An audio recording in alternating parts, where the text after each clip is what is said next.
చేసినటువంటి మన బీసీ నాయకులు జూకంటి ప్రవీణ్ అన్న గారిని మాట్లాడాల్సిందిగా కోరుతున్నాం. మాదిగల ఐక్యత వర్ధిల్లాలి, మాదిగల ఐక్యత వర్ధిల్లాలి. సాధిస్తాం ఏబిసిడీలను సాధిస్తాం సాధిస్తాం సాధిస్తాం ఏబిసిడీలను సాధిస్తాం సాధిస్తాం. రామకృష్ణ నాయకత్వం వర్ధిల్లాలి.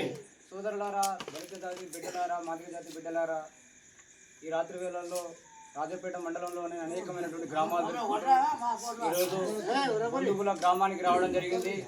నా జాతి బిడ్డలు వస్తున్నారని చెప్పి హక్కును చేర్చుకున్నటువంటి మన మాదిగ జాతి సోదరులందరూ కూడా పేరు పేరున ప్రత్యేకమైన ధన్యవాదాలు తెలియజేస్తూ, సోదరులారా, మన మాదిగలకు ప్రధానంగా విద్యా రంగంలో కావచ్చు, ఉద్యోగ రంగంలో కావచ్చు, ఆర్థిక రంగంలో కావచ్చు, రాజకీయ రంగంలో కావచ్చు, సమస్త రంగాల్లో మాదిగలకు అన్యాయం జరుగుతూ ఉన్నది. జనాభా దామాష ప్రకారంగా మనకు వాటా దక్కడం లేదని చెప్పి ఒక ప్రధానమైనటువంటి ఎజెండాతోని మన ప్రియతమ నేత మరి మందకృష్ణ నాయకత్వంలో సుమారుగా 30 సంవత్సరాల క్రితం ప్రకాశం జిల్లాలోని ఒక ఈదుమూడు అనే గ్రామంలో 20 మందితో మొదలైనటువంటి ఈ ఉద్యమం ఇవాళ కోట్లాది మంది హృదయాలను కదిలించినటువంటి ఉద్యమం ఏదైనా ఉందంటే అది ఎంఆర్పిఎస్ ఎస్సీ వర్గీకరణ కోసం జరుగుతున్నటువంటి ఉద్యమం.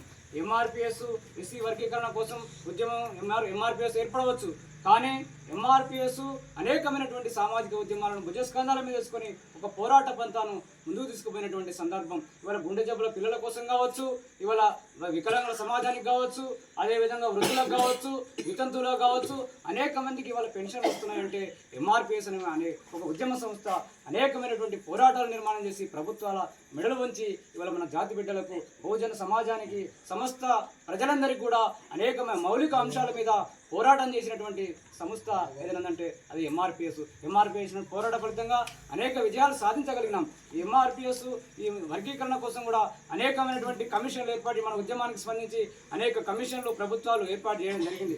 ఆ కమిషన్లు కూడా మరి వర్గీకరణ జరగడం ద్వారానే మరి దళిత జాతి బిడ్డల్లో, దళితుల్లో అంతరాలు సమసిపోతాయి, మాదిగ జాతి అభివృద్ధి పథంలో నడుస్తుందని చెప్పి అనేక కమిషన్లు కూడా చెప్పడం జరిగింది.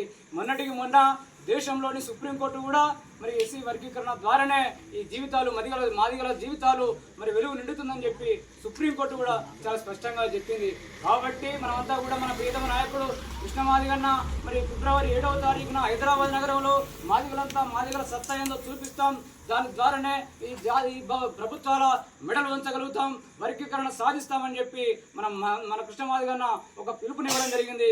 కాబట్టి మనమంతా కూడా ఆ బహిరంగ ర్యాలీలో మనమంతా కూడా భాగస్వామ్యం కావాలి. ప్రతి గ్రామం నుండి మన జాతి బిడ్డలంతా కూడా పెద్ద ఎత్తున తరలి రావాలి, ఆ సభను విజయవంతం చేయాలని చెప్పి ఈ సందర్భంగా విజ్ఞప్తి చేస్తూ ఇక్కడికి వచ్చినటువంటి పెద్దలందరికీ కూడా, తల్లులందరికీ కూడా పేరు పేరున ప్రత్యేకమైన ధన్యవాదాలు ఇస్తూ సెలవు తీసుకుంటా ఉన్నాం.